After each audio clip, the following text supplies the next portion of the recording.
সম্মানিত উপস্থিতি, সম্মানিত আল্লাহর বান্দাগণ, বিশ্বনবী মুহাম্মদুর রাসূলুল্লাহ সাল্লাল্লাহু আলাইহি ওয়াসাল্লামের কাছে ইয়েমেন থেকে 5 জন খ্রিস্টান পাদ্রী এসেছে। জোরে বলেন কয়জন? ইয়েমেন থেকে 5 জন খ্রিস্টান পাদ্রী এসেছে। নাজরান থেকে 5 জন ইহুদি আল্লাহর পয়গম্বরের সামনে হাজির হয়ে গেছে। 5 জন খ্রিস্টান আর 5 জন ইহুদি, মোট কয়জন? জোরে বলেন মোট কয়জন? ওয়াজ মুখস্থ করে যান। 5 জন খ্রিস্টান, 5 জন ইহুদি, মোট 10 জন আল্লাহর পয়গম্বরের সামনে উপস্থিত হয়ে আল্লাহর পয়গম্বরকে ডাক দিয়ে বলতেছেন, আপনার আমার নবী মুহাম্মদুর রাসূলুল্লাহ সাল্লাল্লাহু আলাইহি ওয়াসাল্লামকে ডাক দিয়ে বলতেছেন, মুহাম্মদ ইবনে আব্দুল্লাহ, ও আব্দুল্লাহর পুত্র মুহাম্মদ, আমরা তোমার কাছে 10 জন ব্যক্তি উপস্থিত হয়েছি, তোমাকে 10টা প্রশ্ন করব। জোরে বলেন কয়টা? আরো জোরে বলেন কয়টা? 10টা প্রশ্ন করব। এই 10টা প্রশ্নের জবাব যদি তুমি আমাদেরকে যথাযথভাবে দিতে পারো, তাহলে বুঝবো তুমি আল্লাহর পয়গম্বর, আল্লাহর নবী। এই 10টা প্রশ্নের উত্তর নবী মুহাম্মদুর রাসূলুল্লাহ ছাড়া আর কেউ দিতে পারবে না। তোমার কাছে আমরা প্রশ্ন করব 10টা, যদি উত্তর দিতে পারো, আমরা খ্রিস্ট জগৎ থেকে এসেছি, খ্রিস্টানদের পাদ্রী আমরা 5 জন যে আমাদের জাতির লোকদের কাছে বলবো, আমরা তো তোমার কাছে ইসলাম গ্রহণ করব, মুসলমান হব, এটা তোমার কাছে ওয়াদা করলাম। আর জাতির লোকদের কাছে যে ইয়ামিন যে জাতির লোকদের কাছে যে আমরা তোমার প্রচারিত ধর্ম কালেমা লা ইলাহা ইল্লাল্লাহু মুহাম্মাদুর রাসূলুল্লাহর ঘোষণা দেব। জোরে বলি সুবহানাল্লাহ। এবার ইহুদিরা বলতেছে, ও মুহাম্মদ, তুমি যদি 5টা প্রশ্নের আমাদের 5টা প্রশ্নের জবাব দিতে পারো, ইহুদি পাদ্রীরা বলতেছে, তাহলে আমরা যত ইহুদি আছি, ইহুদিদের পক্ষ থেকে আমরা এসেছি, যদি 5টা প্রশ্নের জবাব দিতে পারো, তাহলে আমরা তোমাকে নবী হিসাবে মেনে নেব, আর আমাদের জাতির লোকদের কাছে যে তোমার দিন প্রচার করব। আল্লাহর পয়গম্বরকে প্রশ্ন ছুড়ে দিচ্ছে তারা। এক এক করে 10টা প্রশ্ন আল্লাহর হাবিব সাল্লাল্লাহু আলাইহি ওয়াসাল্লামের কাছে তারা করার ইচ্ছা পোষণ করেছে। জোরে বলেন কয়টা প্রশ্ন? তাদের ওয়াদা, তাদের কথা হলো, যদি তুমি উত্তর দিতে না পারো, তাহলে তোমার আনিত ধর্ম, তোমার জীবন ব্যবস্থা, ইন্নাদ-দীনা ইনদাল্লাহিল ইসলাম, যে ইসলামের কথা তুমি মানুষের সামনে প্রচার করো, এই কথা আর প্রচার করতে পারবে না। যতগুলো মানুষ ইসলাম কবুল করেছে, মুসলমান হয়েছে, সকল মানুষগুলোকে ইসলাম থেকে আমরা খ্রিস্ট আর ইহুদি ধর্মে পরিণত করব। জোরে বলি নাউজুবিল্লাহ। উত্তর দিতে পারলে পুরস্কার, উত্তর দিতে না পারলে পুরস্কার নাই, উত্তর দিতে না পারলে তিরস্কার। কথা বলেন ঠিক কিনা? আল্লাহর পয়গম্বর ইহুদি আর খ্রিস্টানগুলোকে ডাক দিয়ে বললেন, ও ইহুদি জাতিরা, ও খ্রিস্টান জাতিরা, ও পাদ্রীরা, আর ও ধর্মযাজকরা, তোমরা তোমাদের প্রশ্নগুলো আমার সামনে উত্থাপন করো। আল্লাহর পয়গম্বর মুহাম্মদুর রাসূলুল্লাহ সাল্লাল্লাহু আলাইহি ওয়াসাল্লামের সামনে ওই ইহুদি আর খ্রিস্টানরা 10টা প্রশ্ন উত্থাপন করেছে। আমাদের জানার দরকার আছে না নাই? জোরে বলেন আছে না নাই? 10টা যে প্রশ্ন করেছে, এই 10টা প্রশ্ন কি কি? 10টা প্রশ্নের উত্তর জানতে গেলে সারা রাত দেওয়া লাগবে। পারবেন? থাকতে পারবেন সারা রাত? 2-1 ঘন্টা পরেই উঠে যাবেন না তো? আবার কারা কারা থাকবেন না হাত তোলেন তো। এই তো, আমরা তো হুশে থাকি না, আমরা থাকি জোশে। কথা বলেন ঠিক কিনা? হুশে থাকা লাগবে। কিসে থাকা লাগবে? জোরে বলেন কিসে থাকা লাগবে? হুশে থাকা লাগবে। জোশে থাকলে হবে না। যেই বক্তা ওয়াজ করে, এখন বক্তা বলতেছে, এই আপনাদের সামনে সহজ ভাষায় বলতেছি কিছু কথা, মন খারাপ করতেছেন? হুজুর দোয়া করে, দোয়া করার সময় হাত তুলে, আল্লাহ আমাদের দেশটা যে না ব্যভিচারে ভরে গেছে, যারা মুসল্লি আছে কয় আমিন। কথা কন ঠিক কিনা? আরে ভাই কথাটা শেষ করতে দেন হুজুরকে, কথা শেষ করতেও দেয় না। এইরকম মুসলমান, এইরকম মুসল্লি আছে না নেই? বলেন তো আছে না নাই? জেনা ব্যভিচারে ভরে গেছে, সুদ ঘুষে ভরে গেছে, মুসল্লিরা কয় আমিন। তার মানে আল্লাহ তুমি কবুল করো। নাউযুবিল্লাহি মিন যালিক। এরকম অবস্থার সৃষ্টি হয় কি না? কথা বলেন হয় কি না? এরকম অবস্থা সৃষ্টি করা যাবে না। তাহলে আমরা থাকবো ইনশাআল্লাহ মাহফিল শেষ হওয়া পর্যন্ত, সারা রাত দরকার নেই। আমি আপনাদের সামনে 9:30 পর্যন্ত আলোচনা করব। 9:30টায় আমার বয়ান শেষ, আমার পরে আরেকজন আসবে, তারপরে আরেকজন আসবে, ইনশাআল্লাহ বয়ান শেষ হবে। শেষে সম্মানিত সভাপতি আজকের মাহফিলের যিনি, উনি আমাদের দোয়া করে দেবেন ইনশাআল্লাহ। আমরা ধৈর্য সহকারে শুনতে পারবো না? সকলের জন্য উন্নত মানের ব্যবস্থা করা হয়েছে, জায়গার ব্যবস্থা করা হয়েছে। আমরা সবাই উপস্থিত হয়ে এখানে বসে দেখেন, আর উঠতে চাবেন না ইনশাআল্লাহ। কথা বলেন ঠিক কিনা? কয়টা প্রশ্ন? ওয়াজ ভুলে গেলে চলবে না কিন্তু। আমরা যেদিকেই যাই না কেন, কথা যেদিকেই ঘুরাই না কেন, ওয়াজ ভোলা যাবে না। প্রশ্ন কয়টা? জোরে বলেন, আরো জোরে। আরে ভোট আবার চাপতেছে, সামনে ভোট আসতেছে, একটু আমরা গলাকে ঝালাই দিয়ে নেই। আবার সামনে ভোট আসতেছে, তো মানুষ বসতে থাকে। সম্মানিত উপস্থিতি, 10টা প্রশ্ন আল্লাহর হাবিবের সামনে তারা ছুড়ে দিল। তারা বলতে লাগলো, মুহাম্মদ, ইহুদিরা প্রথম প্রশ্ন করল, ও মুহাম্মদ, তোমাকে প্রশ্ন করতেছে। আমাদের 1 নম্বর প্রশ্ন হলো, রূহ কে জিনিস? রূহ কাকে বলে? তোমার কাছ থেকে জবাব চাই। 2 নম্বর প্রশ্ন হলো, আল্লাহর পয়গম্বরকে তারা 2 নম্বর প্রশ্ন করেছে, কিয়ামত কখন হবে? 1 নম্বর প্রশ্ন হলো রূহ কাকে বলে। 2 নম্বর প্রশ্ন আল্লাহর হাবিবকে তারা করে বসেছে, কিয়ামত কখন হবে, কিয়ামতের আলামত কি?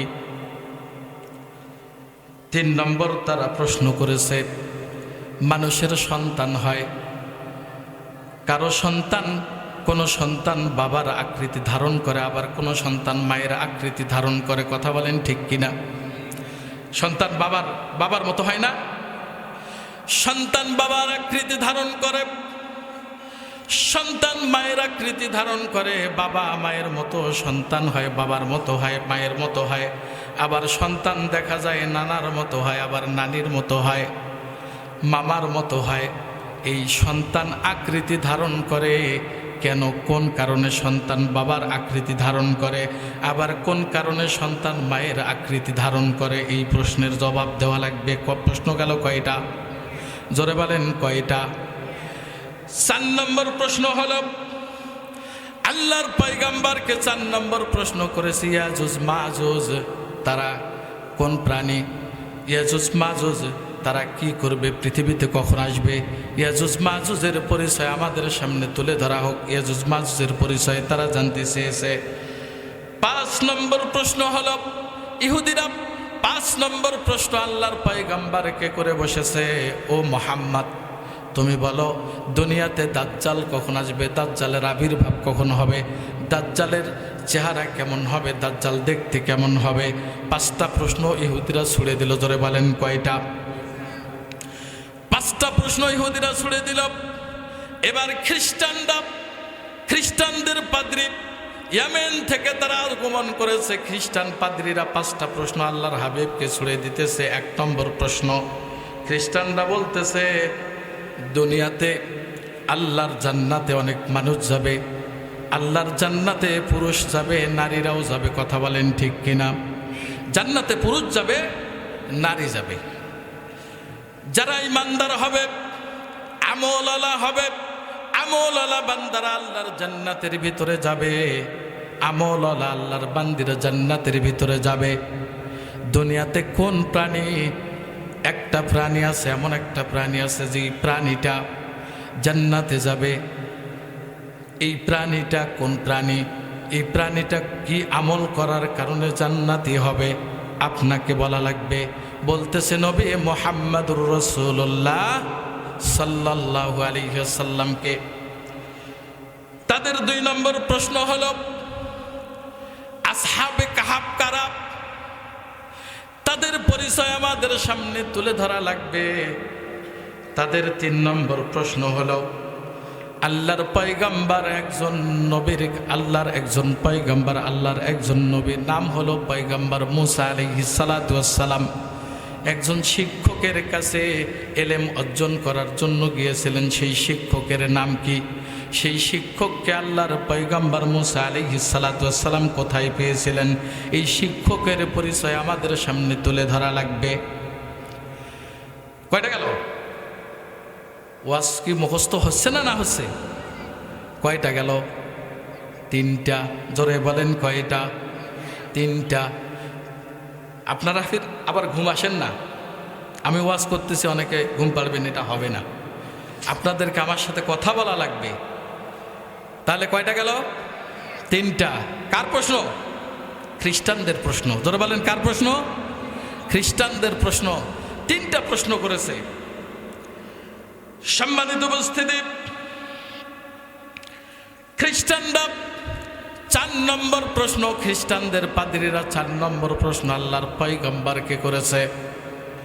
জুলকারনাইনকে, জুলকারনাইনের পরিচয় আপনাকে আমাদের সামনে দেওয়া লাগবে। 5 নম্বর প্রশ্ন হলো মানুষ যখন ইন্তেকাল করে, ইন্তেকালের সময় বোঝা যায় মানুষটা জান্নাতি না জাহান্নামী। মানুষের কোন অবস্থা হলে মানুষ জান্নাতি হবে আর কোন অবস্থা হলে মানুষ জাহান্নামী হবে, এইটা মুহাম্মদ ইবনে আব্দুল্লাহ তোমাকে বলা লাগবে। কয়টা প্রশ্ন? 5টা। 5টা মোট কয়টা? 10টা প্রশ্ন তারা করে বসেছে। আল্লাহর পয়গম্বর মুহাম্মদুর রাসূলুল্লাহ সাল্লাল্লাহু আলাইহি ওয়াসাল্লাম তাদেরকে লক্ষ্য করে বললেন, ঠিক আছে তোমরা আগামীকাল আমার কাছে আসো, আগামীকাল আসো, তোমাদের প্রশ্নের জবাব দিয়ে দেব। এই কথা বলার পরে ইহুদি আর খ্রিস্টানগুলো আল্লাহর হাবিবের সামন থেকে বিদায় হয়ে গেল। পরের দিন আল্লাহর রসুলের সামনে হাজির হয়ে গেছে। আল্লাহর হাবিব সাল্লাল্লাহু আলাইহি ওয়াসাল্লাম ইতস্তত করতেছেন, প্রশ্নের উত্তর দিতে পারতেছেন না। ইহুদি আর খ্রিস্টানগুলোকে পাদ্রী আর ইহুদিদের নেতাদেরকে ডাক দিয়ে বলতেছেন, তোমরা আগামীকাল আসো। এরকমভাবে এক এক করে 15 দিন তারা আল্লাহর হাবিবের সামনে হাজির হয়ে গেছে। 15 দিন আল্লাহর রাসূলের কাছে ওই ইহুদি আর খ্রিস্টানরা এসেছে। আল্লাহর হাবিব উত্তর দিতে পারেন নাই, উত্তর আল্লাহর পক্ষ থেকে আসে নাই। যতক্ষণ না আল্লাহ রাব্বুল আলামিনের পক্ষ থেকে উত্তর এসেছে ততক্ষণ পর্যন্ত আল্লাহর পয়গম্বর জবাব দিতে পারেন নাই। কথা বলেন ঠিক কিনা? ওমা ইয়ানতিকু আনিল হাওয়া ইন হুয়া ইল্লা ওমা ইয়ানতিকু আনিল হাওয়া। আল্লাহর পয়গম্বর মন গড়া কোনো কথা বলেন নাই, যা বলেছেন কার পক্ষ থেকে? যারা বলেন কার পক্ষ থেকে বলেছেন? আল্লাহর পক্ষ থেকে। প্রশ্নের উত্তর আসে নাই। 15 দিন পর্যন্ত ইহুদি আর খ্রিস্টানরা ঘরে, ওই ধর্মযাজক পাদ্রীরা ঘরে, আল্লাহর হাবিব উত্তর দিতে পারছেন না। এক পর্যায়ে আবু জেহেলের নজরে পড়ল। তৎকালীন সময় মক্কার নেতা ছিল আবু জেহেল। কে ছিল? মক্কার নেতা, মক্কার এই রাষ্ট্রপ্রধান ছিল আবু জেহেল। রাষ্ট্রপ্রধানের নজরে পড়ছে 10টা লোক প্রত্যেক দিন মুহাম্মাদের বাড়িতে যায় আসে। কি ব্যাপারটা কি? 15 দিনের দিনে ডাক দিল, আবু জেহেল ডাক দিল, এদিকে আসো, তোমরা মুহাম্মাদের কাছে যাও আর আসা যাওয়া করো। ব্যাপারটা কি?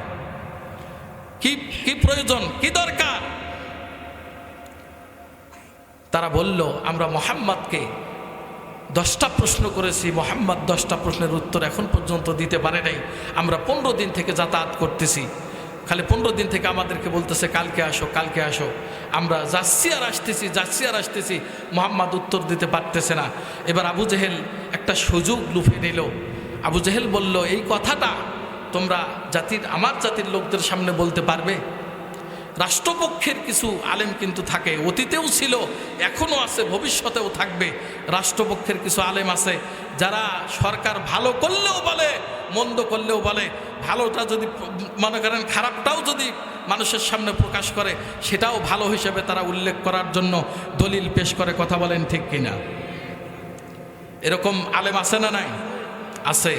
ওই আলেমদেরকে আবু জেহেল লুফে নিল, ডাক দিয়ে বলল যে তোমরা আমার কাছে থাকো, রাষ্ট্রীয় মেহমান হিসেবে থাকো, আর মুহাম্মাদের বিরুদ্ধে অপপ্রচার চালাও।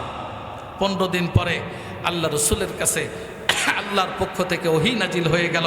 জোরে বলি সুবহানাল্লাহ। 15 দিন পরে আল্লাহর পয়গম্বরের কাছে 110 আয়াত বিশিষ্ট একটা সূরা নাজিল হয়ে গেল।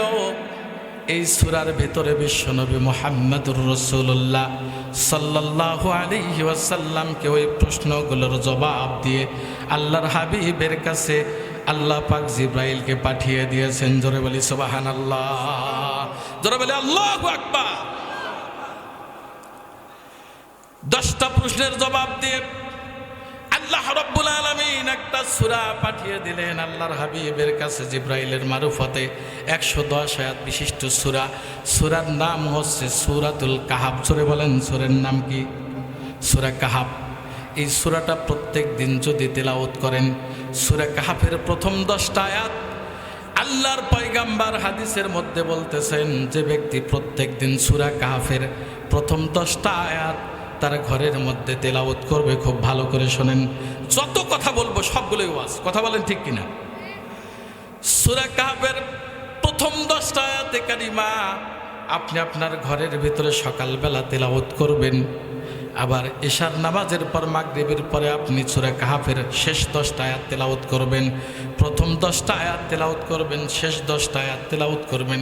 যেই দাজ্জালের কথা ইহুদি আর খ্রিস্টান পাদ্রীরা শুনতে চেয়েছে, আল্লাহ রাব্বুল আলামিন জাতির লোকদেরকে, ইমানদারদেরকে দাজ্জালের ফিতনা থেকে হেফাজত করবেন। আরেকবার বলি সুবহানাল্লাহ। যেই ঘরের মধ্যে সূরা কাহাফ তেলাওয়াত হবে ফজরের নামাজের পর আর মাগরিবের পরে, প্রথম 10টা আয়াত শেষ 10টা আয়াত তেলাওয়াত করবে যেই আল্লাহর বান্দা আর বান্দি, আল্লাহর পয়গম্বরের পক্ষ থেকে খুশ খবরই হলো ওই ঘরের মধ্যে আল্লাহ রাব্বুল আলামিন বালা মুসিবত পাঠাবেন না। ওই ঘরের অধিবাসীরা আল্লাহর পক্ষ থেকে বালা মুসিবত থেকে বেঁচে থাকবে। জোরে বলবেন না সুবহানাল্লাহ? ওই ঘরের যত অধিবাসী আছে, ওই বাড়ির যত অধিবাসী আছে, আল্লাহ তাআলা বালা মুসিবত থেকে তাদেরকে বাঁচায় রাখবে। ওই ঘরের মধ্যে আপনি প্রত্যেক দিন সূরা কাহাফের প্রথম 10টা আয়াতে কারিমা তেলাওয়াত করবেন, শেষের 10টা আয়াতে কারিমা তেলাওয়াত করবেন। যদি আপনি অসুস্থ, আপনার বাড়িতে বড় বড় অসুখ, আল্লাহ রাব্বুল আলামিন বড় বড় অসুখ থেকে আল্লাহ পাক আপনার ঘরকে হেফাজত করবে। যেই ব্যক্তি আল্লাহর পয়গম্বর বলেন, নবী মুহাম্মদুর রাসূলুল্লাহ সাল্লাল্লাহু আলাইহি ওয়াসাল্লাম বলেন, সূরা কাহাফ যেই ব্যক্তি তেলাওয়াত করে প্রত্যেক শুক্রবারের দিন, জোরে বলেন কোন দিন?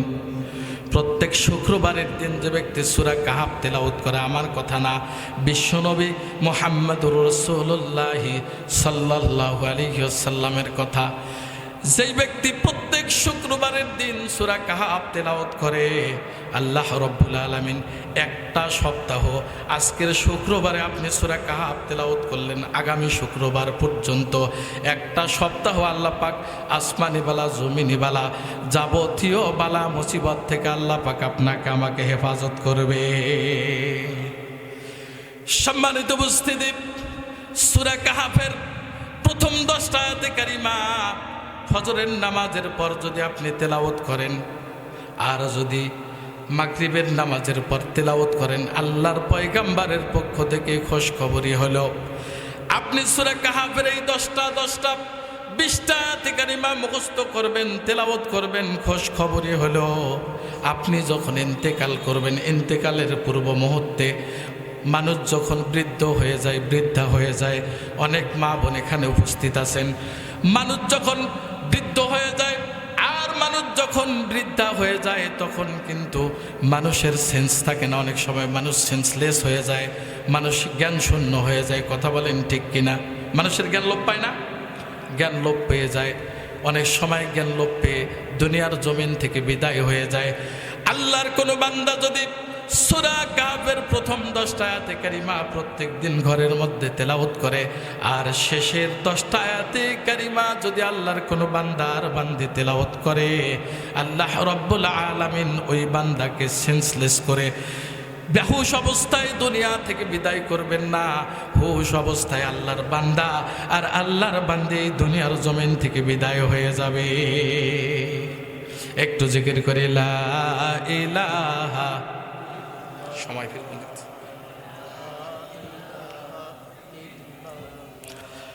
লা ইলাহা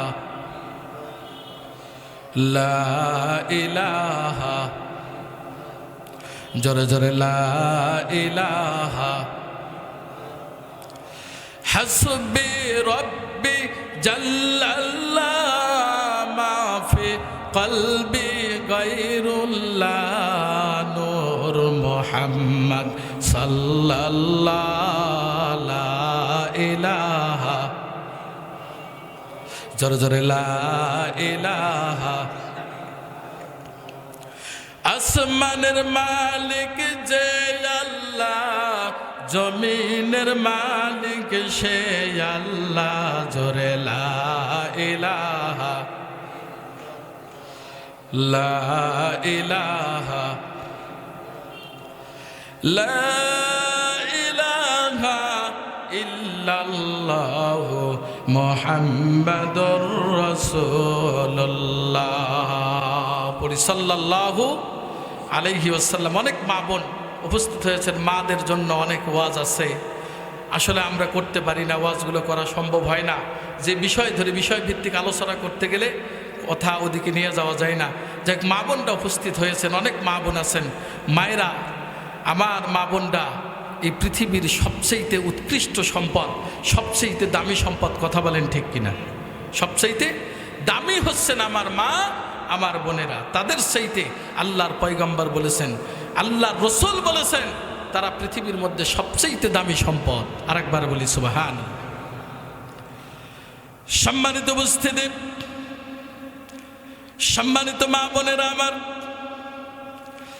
আমি গততে আমাদের এলাকার মাহফিলে হাদিস বলেছিলাম, আল্লাহর পয়গম্বর বলেছেন, আমার মায়েরা যদি 4টা কাজ করতে পারে, আল্লাহর তৈরিকৃত 8টা জান্নাতের যে কোনো দরজা দিয়ে তারা জান্নাতের ভিতরে ঢুকতে পারবে। জোরে বলি সুবহানাল্লাহ।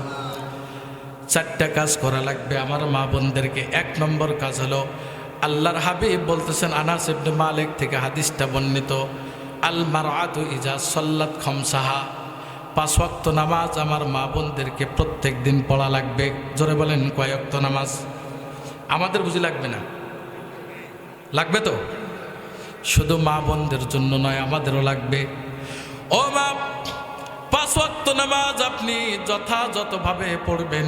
আল্লাহর পয়গম্বর বলেছেন, আপনি আল্লাহর জান্নাতে প্রবেশ করবেন।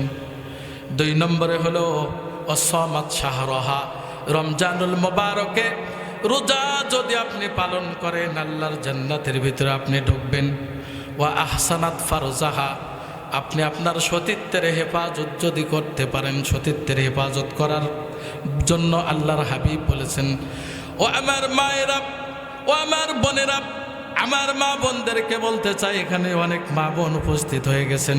আল্লাহর পয়গম্বর বলছেন, ওয়া আহসানাত ফারজাহা, আমার মায়েরা, আমার বোনেরা যদি নিজের সতীত্বের হেফাজত করতে পারে, আল্লাহর হাবিব বলতেছেন, আল্লাহর তৈরিকৃত 8টা জান্নাতের যে কোনো দরজায় দিয়ে তারা জান্নাতের ভিতরে ঢুকবে। 4 নম্বর, ওয়া আতাআত বালাহা, আল্লাহর হাবিব বলতেছেন যদি তারা স্বামীর খেদমত করতে পারে, স্বামীর খেদমতের দ্বারা আমার মায়েরা জান্নাতের ভিতরে ঢুকতে পারবে। আর একবার বলি সুবহানাল্লাহ। নামাজ, রমজান মাসে রোজা, সতীত্বের হেফাজত আর স্বামীর খেদমত, দুইটা কারণে সবচেয়ে বেশি জাহান্নামী হয় নারীরা। জোরে বলেন কয়টা কারণ? দুইটা কারণ। মা বোনরা আছেন খুব ভালো করে শুনবেন। একটা হলো তারা লানত করে, অভিশাপ দেয় বেশি, এই লানতের কারণে তারা জাহান্নামী হবে। ও আমার মা বোনেরা, লানত করবেন না। যে কোনো বিষয়ে আমার মা বোনেরা বেশি থেকে বেশি লানত করে, লানত থেকে আপনাদেরকে ফেরত আসতে হবে। সম্মানিত হাজিরিন, আমি আমার আলোচনার পয়েন্ট হারিয়ে ফেলব না। সম্মানিত উপস্থিতি, আল্লাহর পয়গাম্বারকে প্রশ্ন করেছে ইহুদি এবং খ্রিস্টান পাদ্রীরা 10টা প্রশ্নের জবাব দেওয়ার জন্য আল্লাহর হাবিব যখন খুব কষ্ট পেতেছেন, আল্লাহ রব্বুল আলামিন রসুলকে সান্ত্বনা দিয়ে সূরা কাহাফ নাজিল করলেন। সূরা কাহাফের ভিতরে রসুলকে জানিয়ে দিতেছেন, পয়গাম্বার চিন্তার কোনো কারণ নাই, আমি আল্লাহ আপনাকে জানিয়ে দিতেছি। আর একটা কথা আপনাকে স্মরণ করিয়ে দিতে চাই, নবীদের কোনো দোষ ছিল না, নবীরা জীবনে কোনোদিন গুনাহ করেন নাই, নবীদের দ্বারা গুনাহ হয় নাই। নবীদেরকে যদি আমরা গুনাহগার মনে করি, নবীদেরকে যদি অপরাধী মনে করি, আমাদের ঈমান থাকবে না। নবীরা কখনো অপরাধ করেন নাই। আল্লাহ রব্বুল আলামিন ছোটোখাটো বিষয়গুলো উম্মতকে শিক্ষা দেওয়ার জন্য, জাতির লোকদেরকে শিক্ষা দেওয়ার জন্য আল্লাহ পাক এমন কিছু বিষয় ঘটিয়েছেন যাতে উম্মতরা, তার জাতির লোকেরা শিক্ষা গ্রহণ করতে পারে। এটা আমাদের জন্য কল্যাণ, আমাদের জন্য বরকত। জোরে বলি সুবহানাল্লাহ, আরো জোরে বলি আল্লাহু আকবার। নবী আলাইহিস সালাতু ওয়াস সালাম ইহুদিদেরকে, খ্রিস্টান পাদ্রীগুলোকে যখন, খ্রিস্টান পাদ্রীদের সামনে যখন কথা বলেছেন, তখন ইনশাআল্লাহ বলেন নাই। ইনশাআল্লাহ না বলার কারণে 15 দিন পর্যন্ত ওহী নাজিল বন্ধ ছিল। আল্লাহ রব্বুল আলামিন তার পয়গম্বর আপনার আমার নবী মুহাম্মদুর রাসূলুল্লাহ সাল্লাল্লাহু আলাইহি ওয়াসাল্লামকে ডাক দিয়ে বলতেছেন, ওয়ালা তাকুলান্না লিশাইইন ইন্নী ফাইলুন যালিকা গাদা। আরো জোরে বলবেন না আল্লাহু আকবার। আল্লাহ তার পয়গম্বরকে ডাক দিয়ে বলতেছেন, আপনি যখন কথা বলবেন, আপনি যখন একটা তাকিদ দিয়ে রসুলকে বলেছেন, আপনি যখন কথা বলবেন তখন বলবেন না আমি আগামীকাল এই কাজটা করব, আগামীকাল করব, এই কথা বলবেন না। আপনি কি বলবেন? ইল্লা আইয়াশা আল্লাহ। আল্লাহর পয়গম্বর সুলাইমান আলাইহিস সালাতু ওয়াস সালাম একদিন তিনি ইচ্ছা পোষণ করলেন। সুলাইমান আলাইহিস সালাতু ওয়াস সালাম ইচ্ছা করলেন যে তিনি জাতির লোকদের কাছে, সভাসদবর্গের কাছে তিনি বললেন, মনে মনে সিদ্ধান্ত স্থির করলেন। তাফসীরের মধ্যে অনেক ঘটনা আছে। তিনি মনে মনে সিদ্ধান্ত নিলেন যে আজকের দিনে, আজকের রজনীতে, কিতাবের মধ্যে আছে তার 100 জন স্ত্রী ছিল, 100 জন। তিনি মনে করলেন 100 জন স্ত্রীর সাথে আমি আজকের রজনীতে মিলামেশা করব। আমার 100টা স্ত্রীর গর্ভের ভিতরে আল্লাহ পাক 100টা সন্তান দান করবে। এই 100টা সন্তানকে আমি দিনের মধ্যে মুজাহিদ হিসেবে তৈরি করব। আর একবার বলি সুবহানাল্লাহ। 100 জন সন্তান হবে, 100টা ছেলে সন্তান হবে, তারা মর্দে মুজাহিদ হবে, আল্লাহর দিনকে বিজয়ী করবে, আল্লাহর দিনের সহযোগিতা করবে। এই চিন্তা চেতনা করে এক রাতের মধ্যে তিনি 100 জন স্ত্রীর সাথে মেলামেশা করলেন। কিন্তু দেখা গেল 100 জন স্ত্রীর ভিতরে শুধুমাত্র একজন স্ত্রী গর্ভবতী হয়েছিল। একজন স্ত্রী যখন সন্তান প্রসব করল, সন্তানটাও অর্ধেক সন্তান হয়েছে, মাথা নাই, হাত নাই, পা নাই, অর্ধেক সন্তান হয়েছে। দাসী এনে আল্লাহর পয়গম্বর, তাফসীরের মধ্যে এসেছে, পয়গম্বর সুলাইমান আলাইহিস সালাতু ওয়াস সালামের সিংহাসনের উপরে যখন রেখে দিয়েছে, তাফসীরের মধ্যে এসেছে আল্লাহর কোরআন বলতেছে সুম্মা আনাবা, অতঃপর তিনি আল্লাহর দিকে প্রত্যাবর্তন করেছেন। আরেকবার বলি সুবহানাল্লাহ। তিনি যখন কথা বলেছিলেন, পয়গম্বর সুলাইমান আলাইহিস সালাম যখন বলেছিলেন, তখন তিনি ইনশাআল্লাহ বলতে ভুলে গিয়েছিলেন। ইনশাআল্লাহ না বলার কারণে আল্লাহ তাআলা পয়গম্বর সুলাইমান আলাইহিস সালাতু ওয়াস সালামের ঘরে একটা সন্তান দিয়েছিলেন, সেটাও আবার জীবিত নয়, মৃত সন্তান হয়েছিল। সম্মানিত হাজিরিন, আমরা ভবিষ্যতে যখন কোনো কাজ করব, পয়গম্বরের কাছ থেকে, আল্লাহর কোরআন থেকে শিক্ষা গ্রহণ করি। আমরা যখন ভবিষ্যতে কোনো কাজ করব, কাজ করার ইচ্ছা পোষণ করব, কি বলবো? জোরে বলেন, কি বলবো? ইনশাআল্লাহ। আপনার আমার নবী মুহাম্মদুর রাসূলুল্লাহ সাল্লাল্লাহু আলাইহি ওয়াসাল্লামকে ডাক দিয়ে বলতেছেন, আপনি যখন কোন কথা বলবেন এভাবে বলবেন না, তবে যে কথাটা আল্লাহ পাক শিখায়া দিতেছেন, আল্লাহ বলতেছেন ইনশা আল্লাহ ওয়াজকুর রাব্বাকা ইযা নাসিতা ওয়া কুল আসা আইয়াহদিয়ানি রাব্বি লিআকরাবা মিন হাযা রাশাদা। জোরে বলে আল্লাহু আকবার। তিনি বললেন, আমার রবকে আমি স্মরণ করব। ওয়াজকুর রাব্বাকা ইযা নাসিতা, যখন তুমি ভুলে যাও তখন আল্লাহর নাম স্মরণ করো। ভুলে গেলে কার নাম স্মরণ করব? আমরা যদি ভুলে যাই কোনো কথা বলতে বলতে যে ভুলে গেলাম, আল্লাহর নামের জিকির করে নেব। স্মরণ করায় দেওয়ার মালিক কে? জোরে বলেন কে? আল্লাহ স্মরণ করায় দেবেন।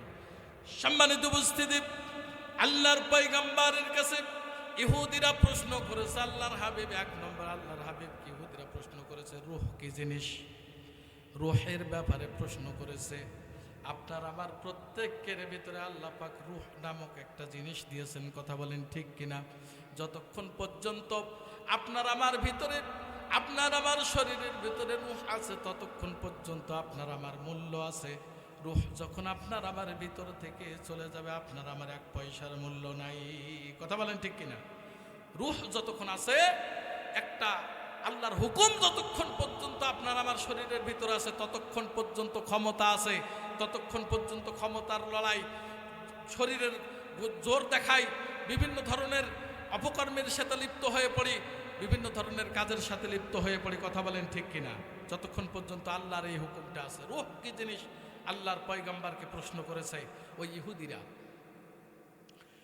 আল্লাহ তাআলা আপনার আমার নবীকে ডাক দিয়ে বলতেছেন, ও আমার পয়গম্বর, তোমাকে মানুষ রূহ সম্পর্কে প্রশ্ন করে, তুমি উত্তর দিয়ে দাও। ওয়ায়াসআলুনাকা আনির রূহ, তোমাকে রূহ সম্পর্কে প্রশ্ন করে, তুমি বলে দাও কুলির রূহু মিন আমরি রব্বি, রূহ হলো আমার রবের আদেশ মাত্র। আরেকবার বলি সুবহানাল্লাহ। আল্লাহর আদেশ। কার আদেশ? জোরে বলেন, কার আদেশ? আল্লাহর আদেশ। রূহ হলো আল্লাহর আদেশ। আপনার আমার শরীরে যতক্ষণ আছে ততক্ষণ পর্যন্ত আপনার আমার দাম আছে, আপনার আমার মূল্য আছে। রূহ যখন আপনার আমার শরীর থেকে বিচ্ছিন্ন হয়ে যাবে, ভেতর থেকে যখন চলে যাবে, মানুষের হাত পা চোখ নাক কান সব কিছু ঠিক থাকে, ভেতরে যে জিনিসটা না থাকার কারণে পুরা মানুষটা মূল্যহীন হয়ে যায়, সেই জিনিসটার নাম হচ্ছে রূহ, কথা বলেন ঠিক কিনা? যতক্ষণ আছে ততক্ষণ সম্মান, প্রভাব, প্রতিপত্তি, ক্ষমতার লড়াই সব কিছু দেখাতে পারি। যখন শেষ হয়ে যাবে, সব শেষ হয়ে যাবে, কথা বলেন ঠিক কিনা? সম্মানিত উপস্থিতি, আল্লাহ বলতেছেন, ওমা উতিতুম মিনাল ইলমি ইল্লা কলিলা, কিন্তু অনেক মানুষ, সামান্য কিছু মানুষ এই বিষয়টা উপলব্ধি করতে পারে, বুঝতে পারে। রূহের ব্যাপারে অনেক আয়াত আছে। আল্লাহ রাব্বুল আলামিন কোরআনুল কারীমের ভিতরে বলেন, ইজাস সামাউ ফাতারাত ওয়া ইজাল কাওয়াকিবু তাসারাত ওয়া ইজাল বিহারু ফুজ্জিরাত ওয়া ইজাল কুবুরু বুসিরাত আলিমাত নাফসুম মা কদ্দামাত ওয়া আখখারাত। এই আয়াতে কারিমার ভিতরে রূহ সম্পর্কে বলা হলো আলিমাত নাফসুম মা কদ্দামাত ওয়া আখখারাত। এখানে রূহ সম্পর্কে আল্লাহ রাব্বুল আলামিন জানিয়ে দিলেন আলিমাত নাফসুম মা কদ্দামাত ওয়া আখখারাত।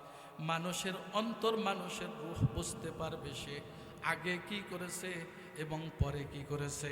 রূহ সম্পর্কে আল্লাহ রাব্বুল আলামিন কোরআনুল কারীমের ভিতরে রূহ সম্পর্কে আরো আয়াতে কারিমা আমাদের সামনে তুলে ধরে আল্লাহ রাব্বুল আলামিন জানিয়ে দিতেছেন ইয়াউমা ইয়াকুমুর রূহু ওয়াল মালাইকাতু সাফফা লা ইয়াতাকাল্লামুনা ইল্লা মান আযিনা লাহুর রাহমানু ওয়া ক্বালা সাওয়াবা। জোরে বলে আল্লাহু আকবার, আরো জোরে বলে আল্লাহু আকবার।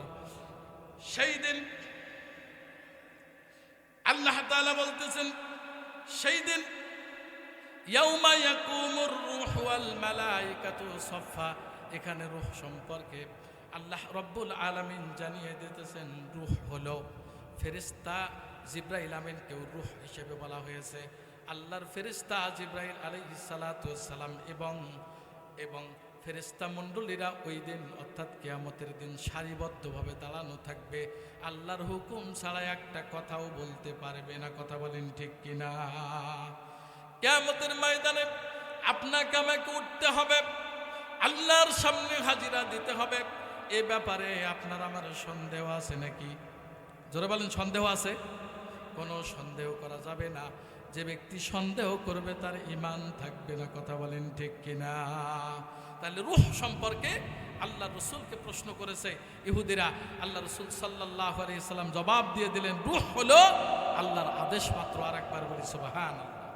একটা আদেশ আপনার আমার ভিতরে আছে, যতক্ষণ আছে ততক্ষণ দাম আছে, যখন থাকবে না আপনার আমার দাম থাকবে না। সকলেই বলবে তাড়াতাড়ি বিদায় করো, তাড়াতাড়ি বিদায় করো। একজন কবি বলেছেন, কবি হাফেজ সিরাজি অনেক দূরে গিয়েছিলেন। দূর থেকে যখন ফেরত আসতেছেন, বাবার সাথে একটা এলাকায় গিয়েছিলেন। রাস্তার মধ্যে বাবা ইন্তেকাল করেছে। বাবাকে নিয়ে নদীর কিনারায় হাজির হয়ে গেছেন। নদীর কিনারায় হাজির হয়ে সারা রাত্রি ধরে নৌকা পাচ্ছেন না। সকালবেলা যখন হয়ে গেল, বাবার মরা লাশ থেকে যখন দুর্গন্ধ ছোটা শুরু হয়ে গেল, মানুষ ইন্তেকাল করে, মানুষের শরীর পচে যায়, গলে যায়। বাবার মরা লাশ থেকে যখন দুর্গন্ধ ছোটা শুরু হয়ে গেল, এক পর্যায়ে হাফেজ সিরাজি নদীর কিনারে বসে বসে খুব সুন্দর করে কবিতা আবৃত্তি করতেছেন। তফসনু হাফেজ বাত গোয়াম কে গইতা জানো মিমানাত। তফসনু হাফেজ বাত গোয়াম কে গইতা জানো মিমানাদ। আগার মানাদ সবই মানাদ, সবই বেগার নমি মানাদ। ও হাফেজ, তোমার আজকে প্রভাব প্রতিপত্তি, তোমার আজকে মান সম্মান, তোমার সম্মান, তোমার অনেক দাম, তোমার অনেক মান। যেদিন তুমি ইন্তেকাল করবে সেদিন কিন্তু সব তোমার শেষ হয়ে যাবে।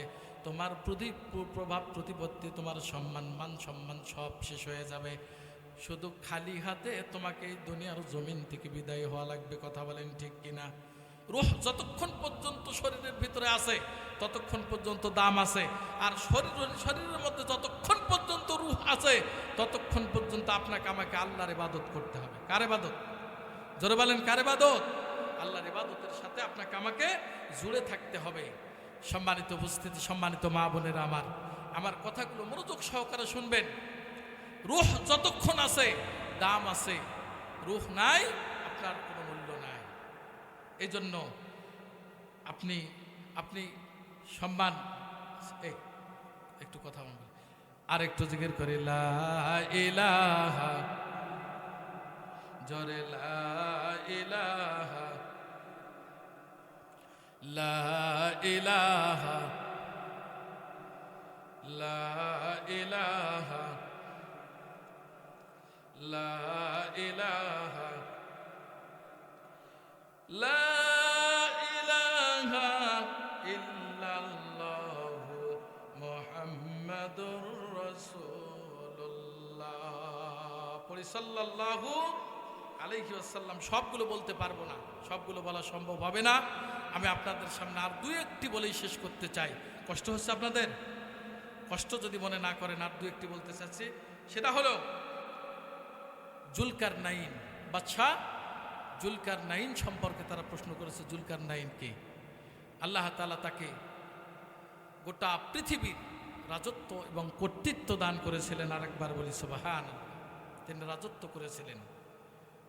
তিনি সূর্য অস্ত যায় যে জায়গার মধ্যে, সূরা কাহাফ খুলে পড়ে দেখেন, সূর্য অস্ত যায় যে জায়গার মধ্যে, যেখানে সূর্য অস্ত যায়, তিনি সেই এলাকায় পৌঁছেছিলেন। তিনি কর্দমাক্ত একটা জায়গার মধ্যে সূর্যকে অস্ত যেতে দেখলেন। আরেকবার বলি সুবহানাল্লাহ। সেখানে একটা জাতিকে দেখলেন যেই জাতিরা আল্লাহর হুকুম মানে না। এই জুলকারনাইন, বাদশাহ জুলকারনাইন, তিনি ইয়াজুজ মাজুজকে প্রাচীরের মধ্যে আবদ্ধ করেছিলেন। অনেক বড় ইতিহাস রয়েছে। হযরতে নূহ আলাইহিস সালাতু ওয়াস সালামের 3 জন পুত্র ছিলেন। 4জন পুত্র, 4জন পুত্রের মধ্যে একজনের নাম হলো হাম, একজনের নাম সাম, আর একজনের নাম ইয়াফেস, আর একটা হলো কেনান। ইয়াফেসের বংশধর হচ্ছে এই ইয়াজুজ মাজুজ। তাফসীরের মধ্যে এসেছে পৃথিবীর মধ্যে বিশৃঙ্খলা সৃষ্টি করত। তারা মানুষের ঘর বাড়ি ধ্বংস করে দিত, মানুষকে হত্যা করত, মানুষকে শেষ করে ফেলতো, তা মানুষের ফসল ফলাদি ধ্বংস করে ফেলতো। তারা 2 পাহাড়ের মাঝখান থেকে চলে আসতো, চলে এসে একটা এলাকায় উপস্থিত হয়ে তারা সেই এলাকা ধ্বংস করে ফেলতো। ইয়াজুজ মাজুজ তাদেরকে বন্দী করার জন্য যখন আল্লাহর পয়গম্বর, আল্লাহর বান্দা যখন জুলকারনাইন ওই এলাকায় চলে গেলেন, যে এলাকায় ইয়াজুজ মাজুজ রয়েছে, জুলকারনাইনকে ডাক দিয়ে বলতেছেন ওই এলাকার লোকেরা যে ইয়াজুজ মাজুজ এরা হলো দুধস্য জাতি, এরা মানুষের ফসল নষ্ট করে, মানুষের জীবন নষ্ট করে, মানুষের ঘর বাড়ি আগুন দিয়ে পুড়ে দেয়, এইরকম এরা ক্ষতি সাধন করে, মানুষের ক্ষতি সাধন করতে থাকে।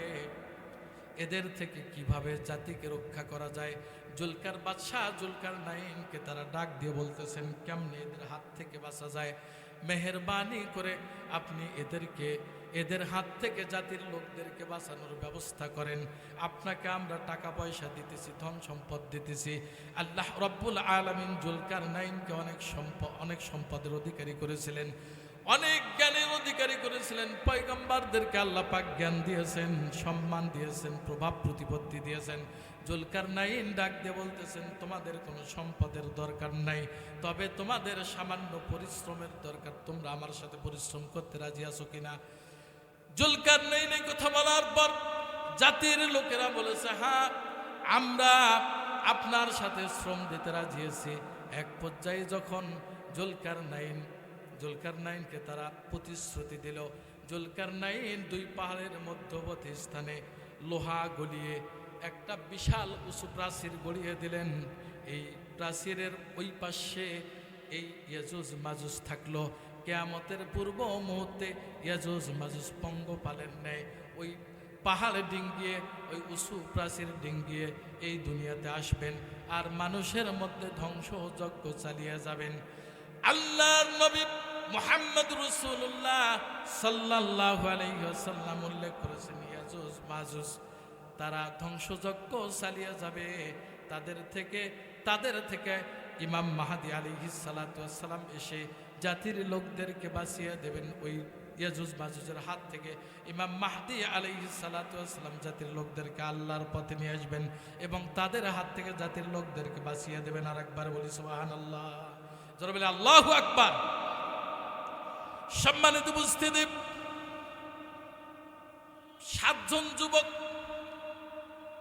মতান্তরে 5 জন, 3 জন, 5 জন, মতান্তরে 7 জন যুবক ছিল, 8 জন যুবক ছিল। এই 8 জন যুবক একটা গুহার মধ্যে আশ্রয় গ্রহণ করেছিল, যাদেরকে কাহাব বা গর্তের অধিবাসী বলা হয়েছে। এই আসহাবে কাহাফের ঘটনা অনেক বড়। সম্মানিত উপস্থিতি, এই ঘটনা যদি আমি বলতে চাই অনেক সময় লাগবে। গর্তের অধিবাসী তারা ছিল, গর্তের মধ্যে তারা ইমানদার ছিল, ইমানদার 7 জন যুবক কিংবা 8 জন যুবক, তাদের সংখ্যা আল্লাহ ভালো জানেন। সূরা কাহাফের মধ্যে তাদের ঘটনা তুলে ধরেছেন। তারা ঈমান এনেছিল, ইমানদার হওয়ার কারণে দাকিয়ানুস বাদশাহ, জালেম বাদশার হাত থেকে তারা তাদের ঈমানকে নিয়ে অন্য এলাকায় চলে গিয়েছিল। একটা গুহার মধ্যে তারা আশ্রয় গ্রহণ করেছিল। ওই গুহার ভিতরে তারা 309 বছর পর্যন্ত ঘুমিয়েছিল। জোরে বলি সুবহানাল্লাহ। কয় বছর? যতক্ষণ পর্যন্ত আমরা ঘুমের মধ্যে থাকি, ঘুম থেকে ওঠার পরে আপনার আমার পেশাবের চাপ দেয়, ঘুম থেকে ওঠার পরে আপনার আমার ক্ষুধা লাগে, তাছাড়া ক্ষুধা লাগে না। ঘুমের মধ্যে যদি আপনি 2 রাত পর্যন্ত 1 রাত একদিন ঘুমিয়ে থাকেন, দেখবেন ক্ষুধা আপনার মনে হবে না। এই আসহাবে কাহাফ 7 জন ইমানদার যুবক গুহার মধ্যে ছিল 309 বছর। জোরে বলেন কয় বছর? 309 বছর ছিল। তারা এই অত্যাচারী বাদশার হাত থেকে বাঁচার জন্য দূরে একটা জায়গায় যেতেছিল। পিছনে পিছনে একটা কুকুর যেতেছিল। যেই কুকুরটার ব্যাপারে তারা প্রশ্ন করেছিল যে একটা প্রাণী জান্নাতের ভিতরে যাবে, সেটা কোন প্রাণী? একটা কুকুর জান্নাতের ভিতরে যাবে। এই আসহাবে কাহাফ গর্তওয়ালা, গর্তের অধিবাসীদেরকে তারা পাহারা দিয়েছিল। কুকুরটা পাহারা দেওয়ার কারণে, ইমানদারদেরকে ভালোবাসার কারণে, ইমানদারদের সাথে থাকার কারণে আল্লাহ রব্বুল আলামিন ওই কুকুরকে জান্নাতি বানায়া দিবেন। জোরে বলি সুবহানাল্লাহ, আর জোরে বলি আল্লাহু আকবার। সম্মানিত উপস্থিতি, আল্লাহর পয়গম্বর মুহাম্মদ রাসূলুল্লাহ সাল্লাল্লাহু আলাইহি ওয়াসাল্লামকে ওই ইহুদিরা, খ্রিস্টানরা প্রশ্ন করেছিল যে মুসা পয়গম্বর একজন শিক্ষকের কাছে গিয়েছিল, সেই শিক্ষকের নাম কি? তাফসীরের মধ্যে এসেছে আল্লাহর পয়গম্বর মুসা আলাইহিস সালাতু ওয়াস সালাম একদিন এরকম জনগণের সামনে ভাষণ দিতেছেন, কথা বলতেছেন। কথা বলতে বলতে এক পর্যায়ে একজন ব্যক্তি দাঁড়িয়ে বলল, ও আল্লাহর পয়গম্বর, আপনাকে বলা লাগবে এই সময়ের মধ্যে সবচেয়ে জ্ঞানী ব্যক্তিকে। মুসা আলাইহিস সালাতু ওয়াস সালাম একটু চিন্তা ভাবনা করলেন, কিন্তু তিনি আল্লাহর উপরে সাপোর্ট না করার কারণে তিনি বললেন, তিনি মনে করলেন আল্লাহ তো আমার উপরে ওহী নাজিল করে, আমার কাছে ওহী আসে, এই সময়ের মধ্যে আমি সবচেয়ে জ্ঞানী। তিনি বললেন আমি এই সময়ের মধ্যে সবচেয়ে জ্ঞানী। আল্লাহ রব্বুল আলামিন পছন্দ করে নাই মুসা আলাইহিস সালামের এই কথাটা। আল্লাহ পয়গম্বর মুসাকে ডাক দিয়ে বলেছেন, মুসা রে, তুমি বড় জ্ঞানী না, তোমার সেইতেও আমার এক বান্দা আছে, 2 নদীর মাঝখানে অবস্থান করতেছে, 2 সাগরের মাঝখানে আমার এক বান্দা আছে, যেই বান্দা তোমার সেইতেও বড় জ্ঞানী। জোরে বলি সুবহানাল্লাহ। পয়গম্বর হযরত মুসা আলাইহিস সালাতু ওয়াস সালাম তার কাছ থেকে ইলম অর্জন করার জন্য গিয়েছিলেন। ওই আল্লাহর বান্দার নাম হচ্ছে খিজির আলাইহিস সালাতু ওয়াস সালাম। আর একবার বলি সুবহানাল্লাহ। খিজির আলাইহিস সালাতু ওয়াস সালামের কাছে পয়গম্বর মুসা আলাইহিস সালাতু ওয়াস সালাম যাবেন। তিনি তার ভাগিনাকে সাথে নিলেন, নাম হলো ইউশা আলাইহিস সালাতু ওয়াস সালাম। ভাগিনাকে সাথে নিয়ে যখন রওনা হলেন, চলতে চলতে 3টা ভাজা মাছ নিয়েছেন। মতান্তরে তাফসীরের মধ্যে এসেছে একটা ভাজা মাছ নিয়েছেন, থলের মধ্যে নিয়ে চলতে শুরু করে দিয়েছেন। আল্লাহ তাআলা জানিয়ে দিয়েছেন যেই জায়গার মধ্যে এই ভাজা মাছটা জীবিত হয়ে সমুদ্রের দিকে চলে যাবে, সমুদ্রের ভিতরে রাস্তা করে চলে যাবে, তুমি সেই জায়গায় আমার বান্দাকে পেয়ে যাবে। আরেকবার বলি সুবহানাল্লাহ। পয়গম্বর মুসা আলাইহিস সালাতু ওয়াস সালাম একটা ভাজা মাছ আপনার থলের মধ্যে নিলেন। ইউশা আলাইহিস সালাতু ওয়াস সালামকে সাথে নিয়ে পথ চলা শুরু করে দিলেন। চলতে কয়েকদিন পথ চলার পরে একটা পাথরের কাছে আপনার সমুদ্রের কিনারা ধরে চলতেছেন। অনেক বড় ঘটনা, আমি বলে শেষ করতে পারবো না। যাই হোক, কয়েকদিন চলার পরে একটা পাথরের কাছে তারা বসেছেন, আশ্রয় গ্রহণ করছেন, একটু বিশ্রাম নেবেন। বিশ্রাম নেওয়ার ইচ্ছা পোষণ করে যখন পাথরের কাছে বসেছেন, বসার সাথে সাথেই আল্লাহর পয়গম্বর মুসা আলাইহিস সালাতু ওয়াস সালামকে ঘুম পেয়ে বসেছে। তিনি ঘুমে আচ্ছন্ন হয়ে গেছেন। ইউশা আলাইহিস সালাতু ওয়াস সালাম সাথে ছিলেন, দেখলেন যে ওই যে থলের মধ্যে যে মাছটা নিয়েছে, মাছটা ওই থলেটা নড়ে চড়ে উঠল। মাছটা জীবিত হয়ে থলের মুখ থেকে বের হয়ে থলে থেকে বের হয়ে সমুদ্রের মধ্যে যাওয়া শুরু করে দিল। আর যেই পানির ভেতর দিয়ে যায়, যেই পাশ দিয়ে যায়, সেই পাশে একটা বিরাট একটা গর্ত হয়ে, একটা রাস্তা হয়ে মাছটা চলে যেতেছে। জোরে বলি সুবহানাল্লাহ। হযরত পয়গম্বর মুসা আলাইহিস সালাতু ওয়াস সালাম ঘুম থেকে জাগ্রত হলেন। তিনি তার ভাগ্নেকে ডাক দিয়ে বলতেছেন, ভাগ্নে চলো, আমাদের গন্তব্য এখনো শেষ হয় নাই, চলো। ভুলে গিয়েছিলেন ইউসা আলাইহিস সালাতু ওয়াস সালাম। চলতে চলতে অনেক দূরে যখন গেছেন, মুসা আলাইহিস সালাতু ওয়াস সালাম ভাগ্নেকে বলতেছে, তুমি স্থানীয় কোনো বাজারে যাও, আমাদের জন্য খাবার নিয়ে এসো।